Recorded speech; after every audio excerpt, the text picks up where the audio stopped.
Hello and welcome everybody to my channel Omni Bioentrance, and today we will be discussing Telangana Set Life Science question paper conducted in the year 2023. I have divided this into three parts. This is the part 1 of the discussion. First question. Trans and cis configuration of peptide bonds involves one of the following amino acids. So which one is it? It is proline. So it can form trans and cis configuration of peptide bond because of its ring structure. Then next one. The structure of globular protein depends on a combination of interactions. Find out the correct combination. Ion pairs can form in the hydrophobic interiors of globular proteins. That's correct. Denaturing agents cannot unfold globular proteins. They can unfold globular proteins. So statement 2 is not correct. So 1 is correct. Hydrophobic effect cannot drive globular protein folding. Yes, it can drive, and the hydrophobic effect is the major driving force for the folding of globular proteins. Then protein folding is not spontaneous. It is spontaneous. So that is also a wrong statement. Protein folding is not a sequential process. It is a sequential process because previously formed foldings, they will guide the subsequent foldings and build the native protein. Then next one. Hydrogen bonds cannot stabilize globular proteins. So intramolecular hydrogen bonds, they are essential for the structure and stability of globular proteins. So statement 6 is also not correct.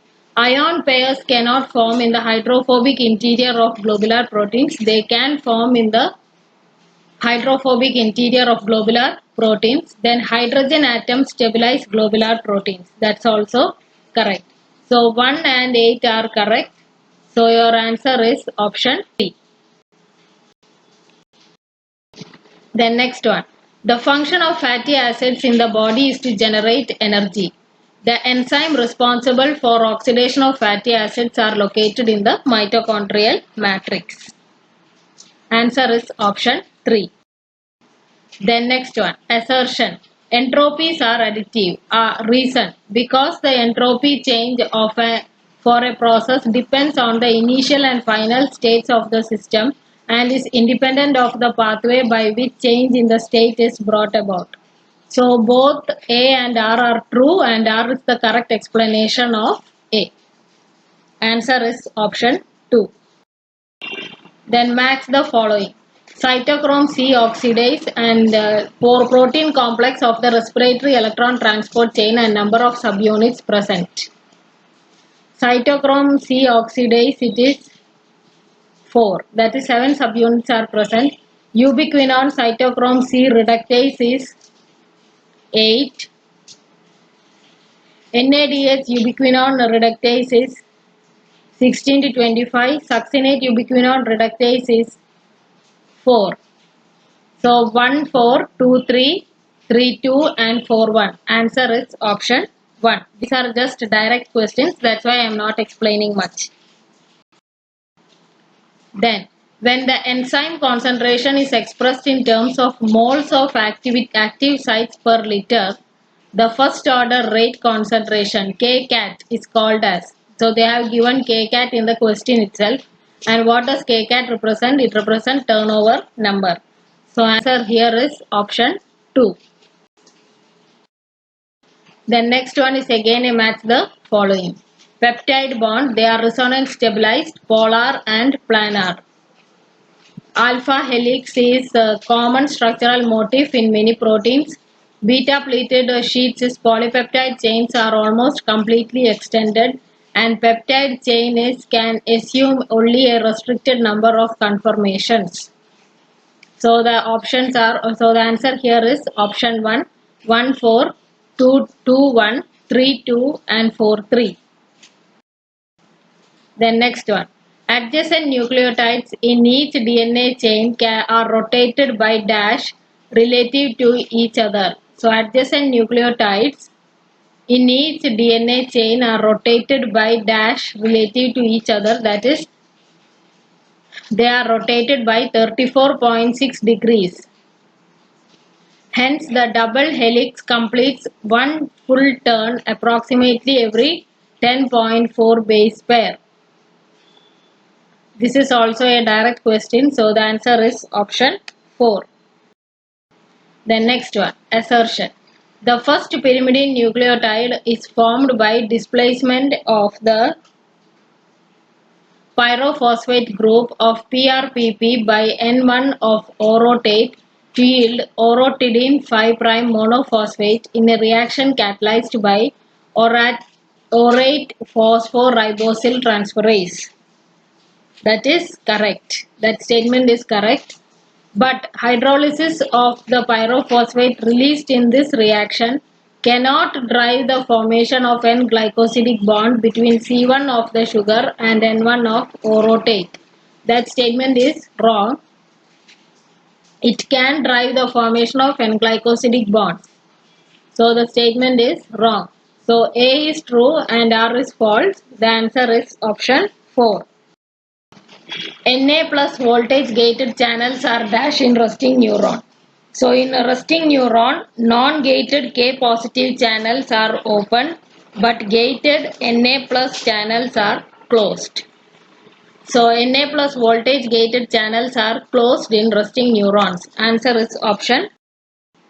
Then spectrin. Spectrin is a dash consisting of dash and dash chains. So spectrin, it is a tetramer. It consists of 2 alpha and 2 beta chains.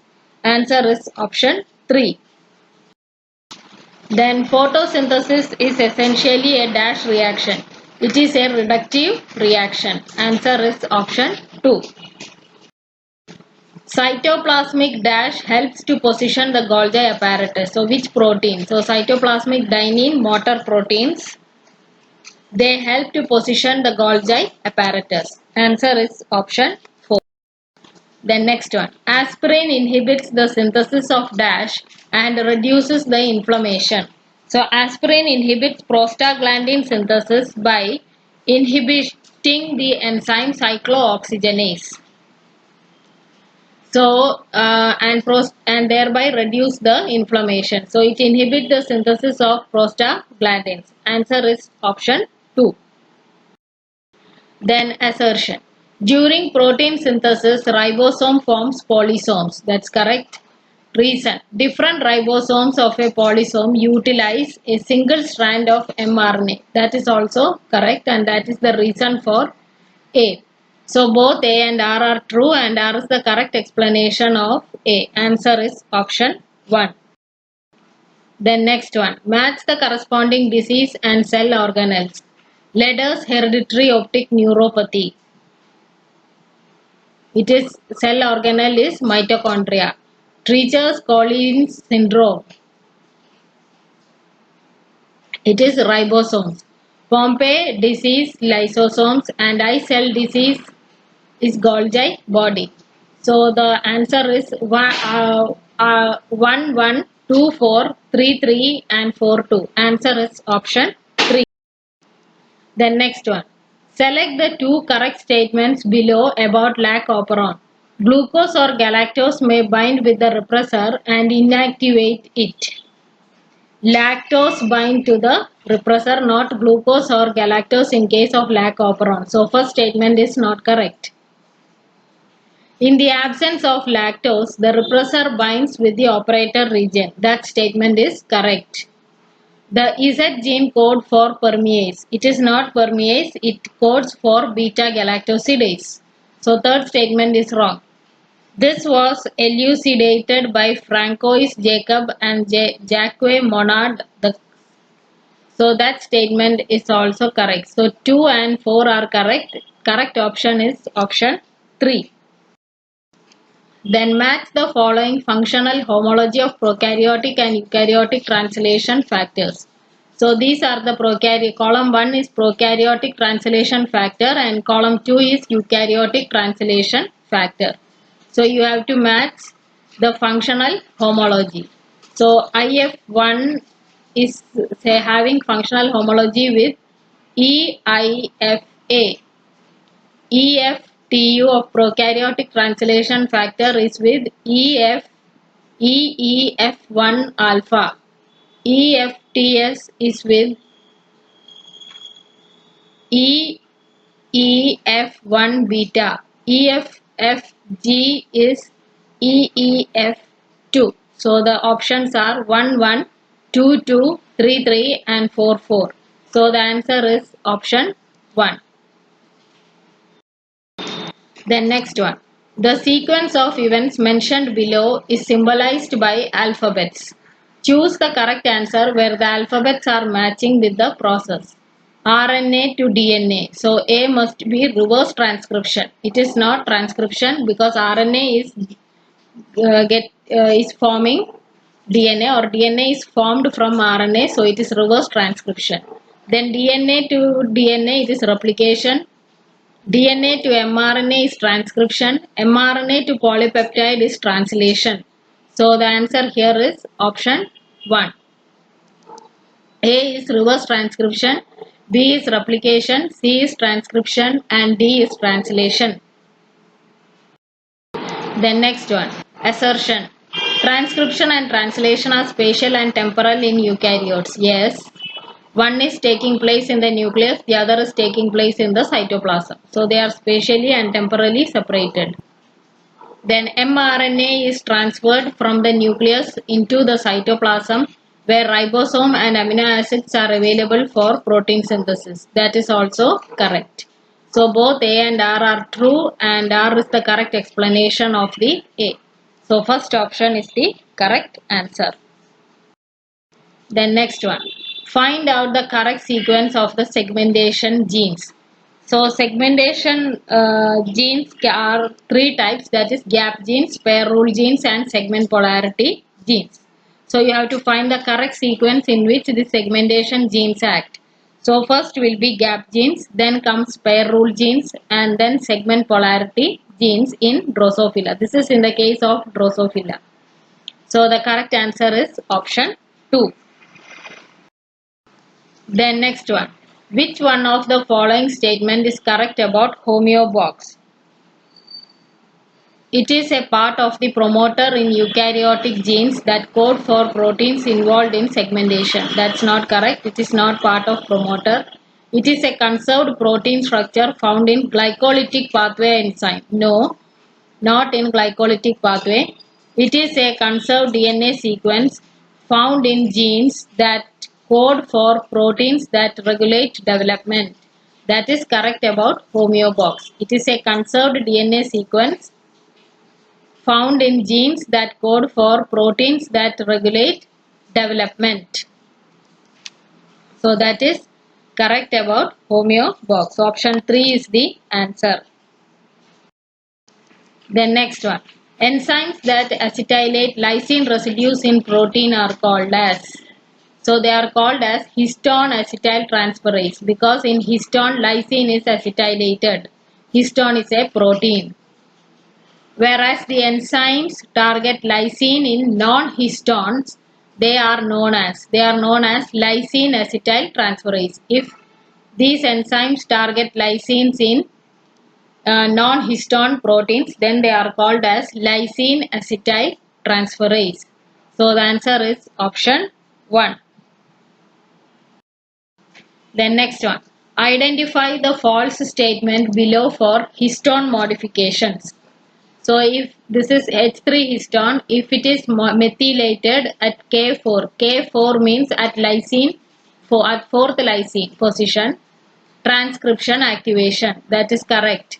Now if H3 histone, if it is methylated at lysine 9, then chromatin condensation take place. That is also correct. Now see the 4th one. H4 histone, K16. If it is acylated at lysine 16, then nucleosome assembly. That is also correct. But if you see H4 R3 methylation, telomeric assembly. Now R3 is arginine 3. Third arginine. If that is methylated, it is telomeric assembly. Now what I have got to say as explanation for this is that in contrast to lysine methylation, The role of arginine methylation in chromatin structure and transcription is underexplored. So after searching the net, I got answers like arginine methylation. It is catalyzed by the protein arginine methyl transferase or PRMTs. And these proteins, they are classified into type 1 and type 2 families. Now there are two types of protein arginine methyl transferases, that is PRMT1 and PRMT5. So PRMT1, it is predominant member of type 1 and PRMT5, it is a member of type 2 in mammalian cells. Now if methylation of arginine 3 in histone 4 by PRMT1, it results in gene activation, but methylation of the same arginine at third arginine at histone 4 by PRMT5, it results in gene repression. So here it is not the correct option because they have given it as telomeric assembly. It is not correct. It is for gene activation and gene repression. So third is the correct answer. Then next one. The form of intercellular signaling that is mediated by hormones is. So what is synaptic signaling? It is communication between neurons. What is paracrine signaling? That is signal bind to the receptor and stimulate adjacent cells. And contact dependent signaling is you should have direct membrane to membrane contact for signaling. So what is left out? Endocrine signaling. So it is a form of intercellular signaling that is mediated by hormones. So answer is option 3. Then next one. Which one of the following plasma membrane receptors activates signaling pathway by dimerization and autophosphorylation? Steroid hormone receptor. So steroid hormone, it enters the cell, it will bind to the receptor, then translocation of the activated receptor and ligand complex into the nucleus. Then it binds to another specific receptor on the chromatin, then act on the DNA and either augmentation or suppression of gene expression take place. Ligand gated ion channel. So ligand gated ion channels, they are transmembrane proteins with a channel for ion to pass through as well as for binding site for the ligand. The channel will open only when the ligand is bound by its receptor. Sorry, the receptor is bound by the ligand. Then next one, G protein coupled receptors. So here on activation by the ligand, the receptor binds to a heterotrimeric G protein and it will promote the exchange of GTP and GDP. Then it will lead to the dissociation of G protein into alpha and beta gamma subunits that mediate downstream signals.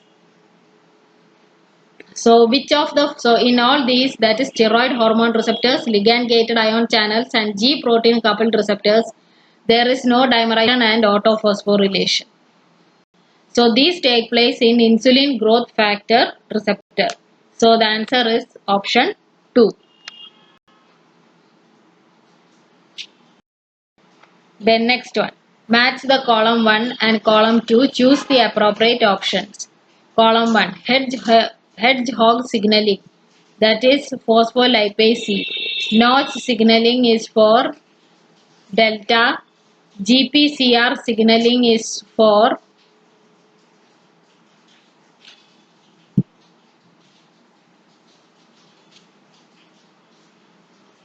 WNT signaling is for beta catenin. GPCR signaling is for, they have given it as phospholipase C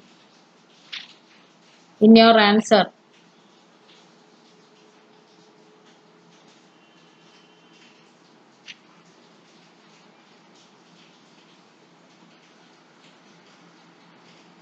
Anyway, the answer is 1, 2, 2, 4, 3, 2 and 4, 1.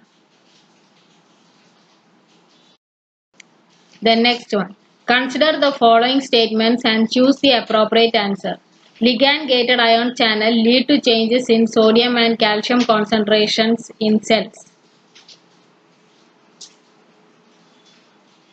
That is correct. GTP activating proteins inactivate monomeric GTpases while GEFs means guanine nucleotide exchange factors. Guanine nucleotide exchange factors, they inactivate them. What these guanine nucleotide exchange factors? They are proteins or protein domains that activate monomeric GTpases by stimulating the release of GDP to allow binding GTP. So GTP activating proteins inactivate monomeric GTpases while GEFs inactivate them. So both 1 and 2 are true. Answer is option 1. Now before coming to the next question, I will tell you on ethylene signaling pathway. So unlike most signal transductions where the ligand will bind to the receptor and it will relay the signals and it is resulting in either expression of the gene or non-expression of the gene, here ethylene acts as the suppressor of its receptor. That is one point I have to tell you about ethylene pathway. Now, an ethylene receptor is active in the absence of ethylene. So, no ethylene receptor is active. When without ethylene, the receptor will bind to CTR1. CTR1 will phosphorylate EIN2, and this results in no ethylene stimulated transcriptional regulation. So that is what is happening when no ethylene is there. Now when ethylene is bound to its receptor, it disrupts the EIN2 phosphorylation and EIN2 is activated and it is cleaved into two subunits, that is EIN2N and EIN2C. EIN2C, it will bind to or I can say EIN2C, it acts in two ways. In one, it binds to mRNA that encode for EIN3 binding F box protein or EBF1 and 2 mRNA to cause their degradation. And in the next case, it will enter EIN2C.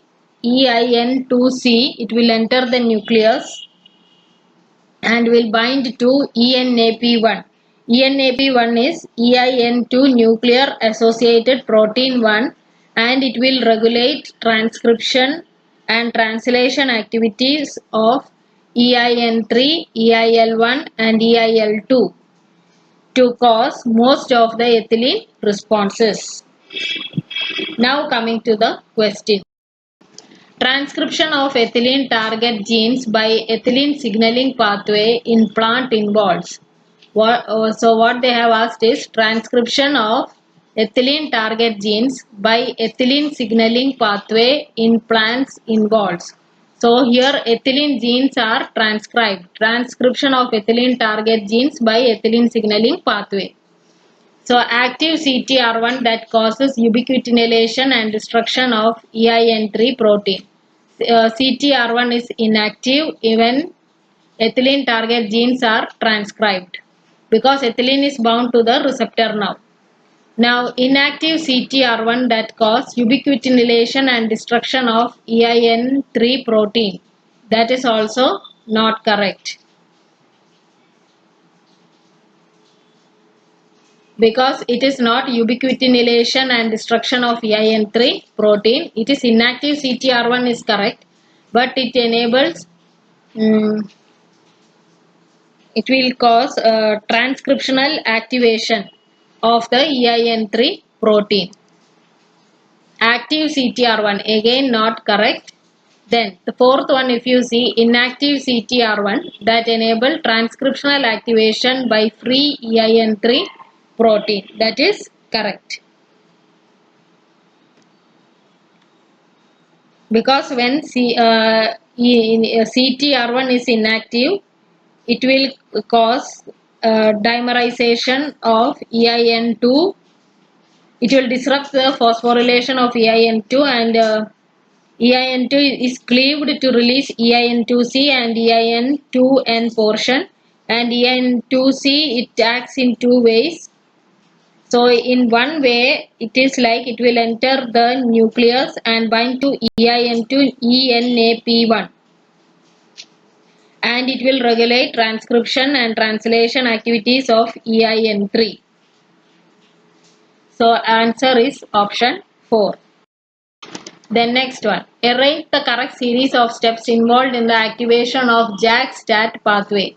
Binding of cytokines to JAK receptors. Here is the cytokine, it will bind to the JAK receptor. These are the JAK receptors. Cross phosphorylation of tyrosine residues on JAK receptor. So phosphorylate, it auto-phosphorylates. So that is the second statement. Docking and phosphorylation of STATs. Then STATs will come and bind to these auto-phosphorylated portions. Dissociation of STATs followed by dimerization. Then the STAT, these two, they will dissociate and they will dimerize. Activation of gene transcription by phosphorylated STAT dimers. Then it will enter these STAT dimers, they will enter the nucleus and then transcription take place. So the correct series is 1, 2, 3, 4, 5. That is option 1. So thank you for watching my channel. Please do like, share and subscribe. Thank you.